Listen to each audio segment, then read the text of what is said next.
How to prepare aloe vera gel juice. Making your own aloe vera juice is simple and needs just 2 ingredients, an aloe vera leaf and water. From there, the fresh aloe juice may be flavored in a variety of ways.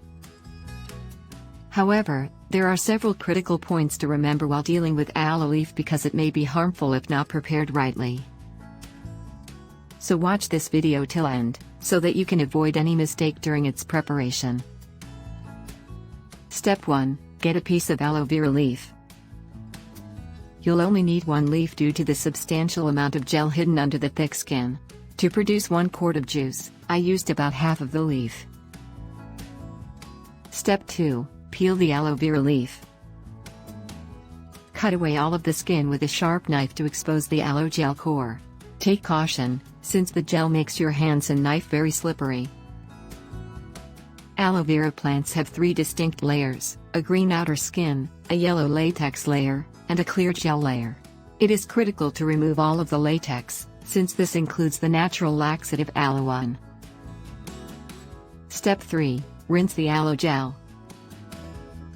Aloe vera has a naturally bitter flavor. It is critical to give it a thorough washing to eliminate some of the bitterness and any remaining latex.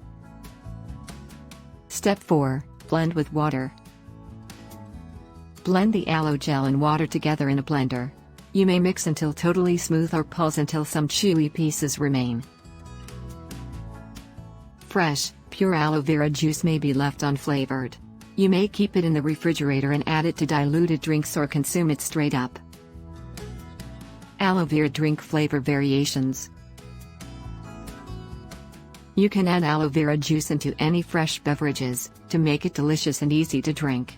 Like in pomegranate juice, lemon juice, berries juice and so on. Thanks for watching. Do subscribe my channel for more videos. If you like this video, hit the like button and also watch my suggested videos for you. Be healthy, be nutritive.